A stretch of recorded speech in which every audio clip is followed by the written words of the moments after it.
한번 여쭤봐도 좋을 것 같아요. 꼭 여기 항생제 들어있나요? 꼭 제가 꼭 먹어야 될까요?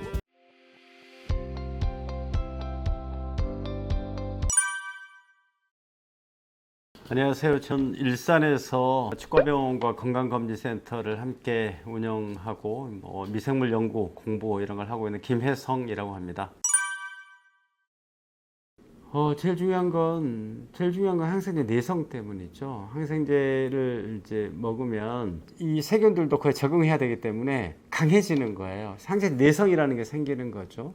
같은 항생제 있을 때 항생제가 먹히지를 않을 거 아니에요. 그러니까 다시 항생제가 없던 시절로 돌아가는 것 아니냐, 이런 우려까지 나오고 있는 실정이거든요. 예를 들어서 어렸을 때 저희 형님이 폐렴이었어요. 근데 제 기억에 우리 형 잘못하면 죽겠다, 원래 죽을 병이었거든요, 폐렴이라는 게. 근데 지금은 항생제 때문에 그걸 잡을 수는 있죠. 근데 갈수록 항생제 내성이 나타나고 있다라는 말이에요. 그래서 중환자실에서 쉽게 폐렴이 걸리는데 상당 부분 항생제 내성 때문에 돌아가시고 있어요. 그래서 항생제 내성을 막으려면 항생제를 안 먹어야 돼요, 기본적으로. 그러니까 저는 정말 항생제 이렇게 안 먹고 진료실에서도 항생제 처방을 안 하려고 신경을 쓰거든요. 그렇게만 생각했어요. 그게 이제 주요하게 항생제를 줄여야 되는 이유고요.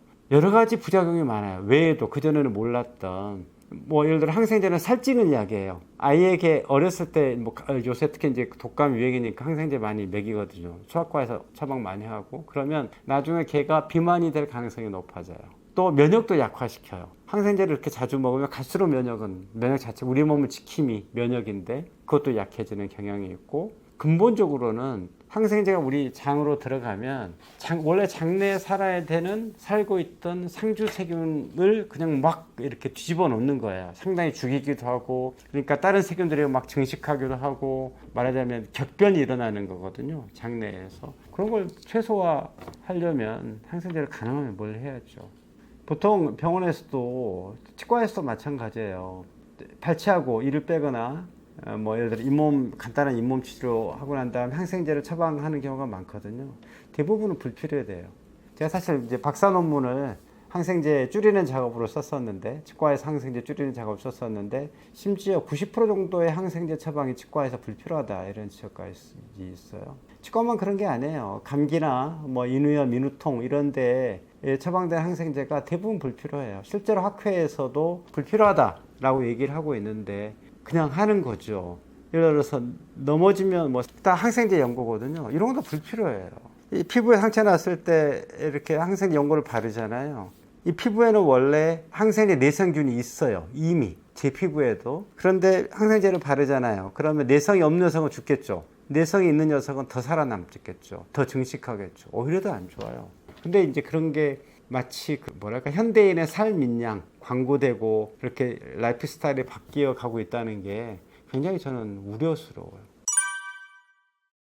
폐렴 같은 거죠. 이렇게 생명을 위협할 때, 원래 항생제는 그럴 때 쓰였던 거예요. 세균이 대폭 증식해서 내 몸의 생명을 위협할 때 정도만 항생제가 쓰여야 돼요. 그런데 이미 이를 뺐는데 상처가 났으니까 감염이 생길까봐 처방한다든지, 내 몸의 면역이 좀 견디게끔 놔둬야 되는 감기나 이런 데도 항생제를 써야 한다든지, 그냥 상처 정도 났을 때 뿌인데도 항생제를 써야 한다든지, 이러면 안 된다는 거죠. 내 몸의 생명이 위협받을 정도, 사실 예측이 어렵죠. 예측이 어렵기 때문에 막 항생제를 쓰는 건데, 그래서 경험이 필요한 건데, 의사들의. 그래도 항생제가 너무 과용돼요. 이 항생제는 다시 말씀드리지만 염증이 전신적으로 퍼져서 내 몸의 생명을 위협할 정도가 되었을 때, 혹은 그걸 우려가 됐을 때 정도의 한정에서 써야 될 약입니다. 세계적으로는 50% 정도가 항생제 과용이라고 통계가 나와 있어요. 이미 그건 다 아는 얘기예요. 그리고 실제로 제가 조금 더 들여다보면 제가 보기에는 심지어 90%까지 항생제가 불필요하다고 생각해요.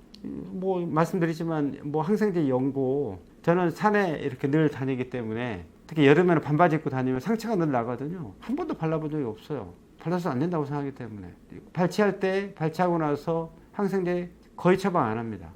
저도 감기 걸려봤지만 항생제 먹어본 적이 없어요. 그렇게 되거든요. 그렇게 살 수 있거든요. 살아야 되고. 이미 이제 저희는 아예 이렇게 포스터를 맞춰 해서 엘리베이터에 붙여놨어요. 저희는 항생제 가능한 처방 안 합니다.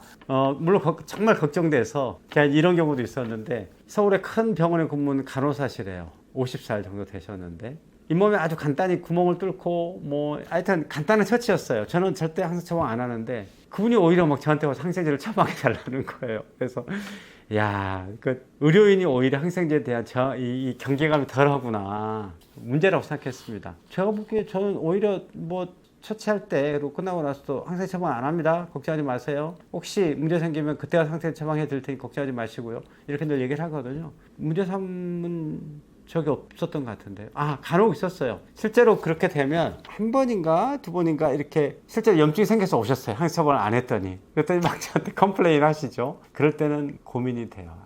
내가 항생제를 처방했으면 이런 곤욕을 안 당할 텐데. 아마도 많은 의사들이 항생제 처방을 쉽게 하는 게 그런 상황, 그러니까 저는 뭐 나이도 먹었고 병원 경영 이렇게 진료한지도 오래됐고 환자들의 그런 일종의 컴플레인 같은 것도 그러려니 하고 그럴 때 했지만, 젊은 의사들은 사실 그런 굉장히 큰 스트레스고, 또 이제 막 개원을 하셨다거나 이런 분들은 병원 운영에 문제 생길까봐 전전긍긍을 할 수 있고, 이런 면에서 쉽게 항생제에 손이 갈 수 있는 환경인 것도 이해가 돼요.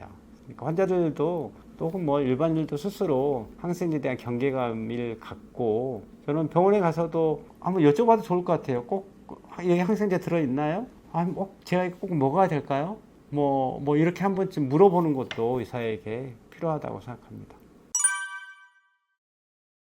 그러니까 어떤 우리 몸의 문제가 바로 어떤 결과를 내지는 않죠. 항생제를 보면 즉각적인 부작용이 나타나는 건 소화가 안 되고 변이 안 나오고 설사가 나오고, 이런 증상은 상당히 많은 제가 보기 절반 정도로 느낄걸요. 그래서 제가 항생제 처방을 해드리면 이거 뭐 속이 너무 안 좋아서 못 먹었다 이런 분들도 계시거든요. 그러니까 실제로 이제 그런 즉각적인 그런 우리 몸으로 느끼는 부작용이 있는데, 다만 그게 우리 생명을 위협하지 않을까 봐서 항생제를 안 먹어서 감염이 생기면 이게 뭔가 위험할 것 같은데, 이런 정도의 문제는 위험하지 않을 것 같아서 이게 맞바꾸는 거죠, 어떻게 보면. 그런데 오히려 이런 문제들이 계속 반복될 때는, 혹은 보이지 않고 이게 지속될 때는, 아까 말씀드렸던 우리 장내 세균이 우리 몸에 심지어 면역이나 뇌 기능까지 영향을 준다면 이게 서서히 그런 문제로 갈 수가 있겠죠. 사실 저는 우리 정말 갈수록 우리 사회에 병들이 주위에 보면 많아지고 있잖아요. 치매는 갈수록 많아지고 있고, 여러 가지 질병들이 뭐 암도 100만 시대라고 하는데, 그런 게 저는 비단 노령화 시대가 되기 때문에 뭐 사람들이 나이 먹으면 자연스럽게 그런 질병이 더 많이 생길 수 있다라고 생각하지 않습니다. 생활습관, 그중에서 특히 저는 음식이나 약 문제가 이런 암이나 치매를 증가시키는데 상당히 영향을 주고 있을 거다라고 생각하는데, 그런 건 통계로 안 잡히죠. 약과 음식의 문제인데요. 약은 꼭 항생제만이 아니고 모든 약들이, 심지어 진통소염제든 우리 뭐 고지혈증 약이든 고혈압 약이든 이런 것들이 다 흔히 우리 주위에서 먹는 약들이 모두 우리 장내 세균에 영향을 미쳐요. 이것도 과거에 몰랐던 얘기거든요. 항생제는 장내 세균에 당연히 영향을 줄 거다. 세균을 향한 약이니까 그렇게 당연히 생각했는데, 나머지 약들은 몰랐던 거예요. 그건 인체를 향한 약이니까 세균에는 문제는 없겠지라고 생각했는데, 장내 상주 세균에 상당히 영향을 미치고, 아까 말씀드린 항생제가 장내 세균을 굉장히 이렇게 막 한번 뒤집어 엎듯이 그런 약도 뒤집어 엎는다는 말이에요. 그 와중에 오랫동안 인간과 공존해 왔던 세균들이 사라져가고 있어요. 어쨌든 오래된 우리의 장내 세균이 파괴되고 훼손되고 있다. 그래서 오래된 것과 멀어지고 있다라는 거고, 두 번째는 음식이죠. 프로바이오틱스라고 하는 최근에 이제 우리 몸의 건강을 지키기 위해서 먹는 그런 제재가 사실은 기원이 오래된 발효 음식이거든요. 구체적으로 따지고 보면 서유럽에서 시작된 요거트에 들어있었던 발효 음식들인데, 우리나라로 치면 그게 김치 된장 같은 그런 발효 음식들이에요. 그러니까 그런 음식과 점점 멀어지고 있고, 가공 음식을 대신 좋아하게 되는 이런 시대가 뭐 비만이든 당뇨든 또 아까 암이든 이런 문제를 상당히 만들고 있다라고 저는 생각합니다. 저는 뭐 건강한 사람이 굳이 제가 말씀드린 프로바이오틱스라는 것은 크게 두 가지 의미인데요. 하나는 우리 좀 넓은 개념으로서 일반적으로 우리 몸에 살고 있는 상주세균, 특히 이제 구강세균, 장내세균을 잘 다스릴 수 있는 일반적인 생활 습관, 그리고 음식을 말씀드리는 거고, 또 하나는 이미 이제 상품화돼서 우리 락토바실러스나 빅피도박테리움이라고 부르는데 그런 유산균들도 만든 프로바이오틱스, 이 두 가지 의미를 이제 저는 지칭을 하는데, 넓은 의미로 보면 이 프로바이오틱스라는 건 이미 우리가 먹고 있어요. 김치, 된장, 이게 프로바이오틱스 같은 음식입니다. 그리고 현미나 식이섬유 이런 것도 우리 장내에서 그런 프로바이오틱스, 그러니까 우리 몸을 지키는 건강한 세균들의 먹이가 되기 때문에 프로바이오틱스라고도 할 수 있어요. 다른 말로는 프리바이오틱스, 그러니까 프로바이오틱스 미생물의 먹이가 된다, 이런 의미로 프리바이오틱스라고도 하는데, 여튼 이런 음식들을 이미 사실은 우리 생활 안에 들어와 있습니다. 들어와 있고, 저는 이걸 뭐 당연히 매일 먹어야 한다고 생각하고요. 뭐 저는 매일 먹고 있고, 김치, 된장, 뭐 그런 현미밥, 현미 누룽지, 뭐 이런 식이섬유들 이미 제재화된, 이제 유산균으로 제재화된 프로바이오틱스는 건강한 사람이 매일 먹어야 될까? 이건 논란의 여지가 있습니다. 저는 먹고 있지만, 그러니까 건강한 사람이 매일 먹어야 한다 100% 얘기할 수 없어요. 안 먹어도 됩니다. 이런 생활 습관을 잘 한다면. 그런데 본인이 뭐 비만이든 변비든 뭐 이런 문제가 있다라고 한다면 이 프로바이오틱스를 복용하는 것도 저는 좋다고 생각합니다. 일종의 보조요법 같은 거죠. 약이 아니고. 현대인이 못 사서 그렇죠. 보통 이제 소화기내과에서 변비의 기준으로 할 때 일주일에 2번 싸면 변비고 3번 싸면 변비가 아니다라고 얘기하거든요. 일주일에. 근데 틀렸어요. 제가 보기에. 이건 서양인들 기준이에요. 서양인들은 육식을 많이 하기 때문에 장도 짧고 똥도 조금 싸거든요. 근데 동양인들은 달라요. 제가 동의보감을 보고 되게 놀랐는데 거기 그렇게 써 있어요. 보통 사람들은 하루에 2대 반씩 2번 싼다, 똥을. 하루에 5대라는 거죠. 제가 한 대가 얼마지라고 찾아봤는데 제 기억이 안 나요. 여하튼 엄청 큰 양이죠. 그리고 뭐 6.25 때, 한국전쟁 때 그 우리나라 병사들이, 미군 병사들을 보고 아유, 쟤네들은 등치는 아주 엄청난데 염소똥 싼다, 찔끔찔끔한다, 그렇게 놀랬다고 하거든요. 우리나라 동양인들은 매일 싸야 맞아요. 매일 싸야 맞고, 실제로 뭐 예를 들어 거의 이제 자연 음식을 가까이 하는 인도나 아프리카나 이런 사람들은 현대도 똥을 매일 싸요. 매일 싸야 돼요. 왜냐? 똥 싸는 게 제일 좋은 위생 활동이거든요. 매일 싸야 되는데, 근데 그러면 현대인들이 변비가, 제가 보기에는 매일 똥 싸는 사람 반도 안 될 거예요. 반도 안 될 겁니다. 저도 40대까지만 해도 매일 똥 못 쌌어요. 반도 안 될 거예요. 왜 못 살까? 음식이 그래서 그렇죠. 음식이.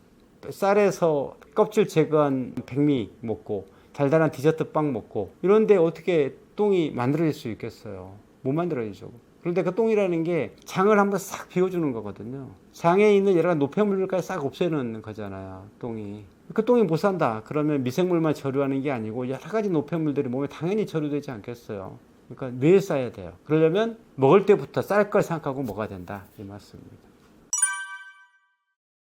식이섬유죠. 저는 현미 누룽지, 현미밥 먹고 또 뭐 김치 이런 걸 매번 식단에 그것부터 딱 봐요. 챙겨요. 물론 저도 고기 좋아하고 뭐 막걸리도 좋아하고 뭐 여러 음식을 다 먹는데 그걸 꼭 챙겨야 될 건 그거다라고 생각해요. 저는 하루에 딱 먹는 게 정해져 있는데, 오전 동안에는 통곡물 시리얼과 프로바이오틱스를 한번 먹고요. 현미 누룽지를 먹어요. 오전에. 그리고 이제 점심을 가볍게 먹고 뭐 저녁 먹고 이렇게 하는데, 제가 1박 2일 어디 갈 일이 있어서 아침에 이 통곡물 시리얼과 프로바이오틱스, 현미 누룽지를 못 먹었어요. 근데 그 다음날 아침에 변이 안 나오는 거예요. 매일 딱 뭐 한 7시, 8시 그 사이에 늘 이제 아랫배 신호가 왔는데, 정말 먹는 게 중요하구나 다시 한번 느꼈죠. 가능하면 충분히 먹는 게 좋다고 생각합니다. 가능하면 충분히. 그게 현미밥을 통해서든 김치를 통해서든 뭐 과일이나 야채를 통해서든 많이 먹는 게 좋다고 생각합니다.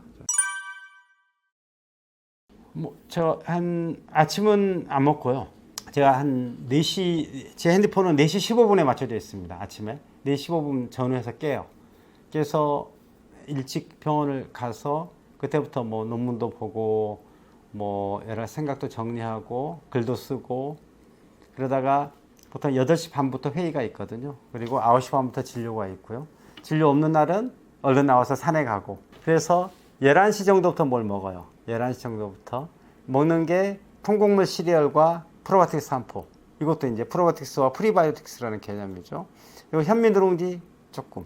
그 다음에 1시 정도에 점심을 먹습니다. 그러니까 제 점심시간은 11시부터 1시 정도까지고요. 한 12시 반 정도에 점심을 먹는 것 같아요. 그래서 11시부터 하여튼 1시까지 이렇게 점심을 좀 천천히 먹는다라고 생각하고, 그 다음에 저녁은 한 뭐 6시에서 7시 사이 먹고, 그게 다예요. 절대 안 먹는 건 없고요. 사실 저는 이렇게 얘기하면서도 빵 못 끊어서 고민이고, 뭐 술도 좋아하고 그렇습니다. 근데 다 먹는데 먼저 챙겨야 될 건 챙겨 먹는다는 거죠. 통곡물, 현미, 김치 이 정도만 먹고 나머지는 프리하게 먹어요. 우리 말씀드렸듯이 이제 우리 몸에 어디나 다 세균이 있는데 제일 많은 데는 소화관이죠. 구강부터 시작해서 장, 이제 대장이 특히 이제 많고요. 대장과 특히 이제 장이 많다고 그랬잖아요. 장과 구강은 세균의 종류가 달라요. 왜 그러냐면 중간에 꾹꾹 삼키면 같은 게 넘어가서 할 것 같잖아요. 많이 다릅니다. 왜냐? 중간에 위산이 있기 때문이에요. 위산이라는 것은 우리 몸에서 세균을 살균 장치거든요. 그러니까 밖으로에서 들어오는 여러 가지 어떻게 음식을 통해서 들어오잖아요. 상한 걸 먹었다. 실제 김치도 유산균이 있으니까요. 구강을 통해서 들어오는 세균을 한번 살균하는 거예요. 그러니까 장내에 그렇게 장으로 들어가기 때문에 장내 세균은 양은 훨씬 더 많지만 비율로 치면은 유해균이 비율로 치면 적어요. 왜냐? 살균 장치는 이미 통과한 녀석들이기 때문에. 근데 입안은 양 자체는 대장에 비해서 적죠. 왜냐면 공간이 적으니까. 대장은 막 1m, 1.5m 이렇게 되잖아요. 양은 적지만 얘네들은 이 살균 장치를 통과하지 않은 녀석들이에요. 그러니까 비율로 치면 유해균의 비중이 훨씬 높아요. 그렇기 때문에 입안의 관리를 잘 해야 되고, 입안에 있는 미생물이 전신으로 통해 들어가면 뭐 치매든 대장암이든 이런 여러 가지 문제를 일으킨다 라는 얘기들이 최근에서야 나오고 있죠. 개념적으로 보자면 두 가지인데, 양적 관리와 질적 관리. 양적으로 치면은 세균을 일단 줄이자, 잘 닦자, 칫솔질이죠. 그리고 저는 워터픽 같은 건 구강세정기라고 부르는데요. 구강세정기, 물총처럼 쏴서 이와 이 사이를 닦아내는 그런 게 되게 중요하다. 왜냐? 이와 이 사이, 그러니까 치과에서는 치간이라고 부르거든요. 치간. 이와 이 사이의 공간, 치간. 이런 데를 잘 닦아내는 게 중요하다. 거기에 세균이 많이 낀다. 두 번째, 칫솔질을 정교화된다 라는 건데, 정교하게 하려면 두 줄모 같은 걸 한번 나이 드신 분들은 써봐야 돼요.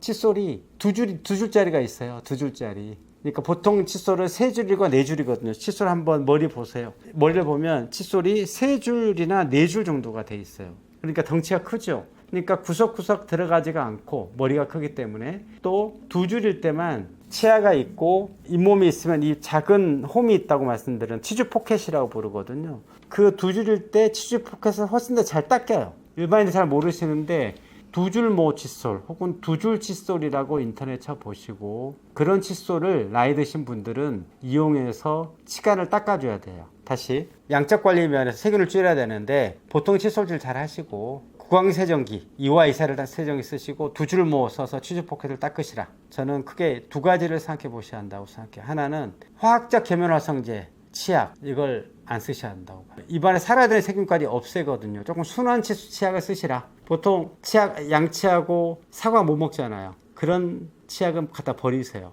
저는 그렇게 얘기해요.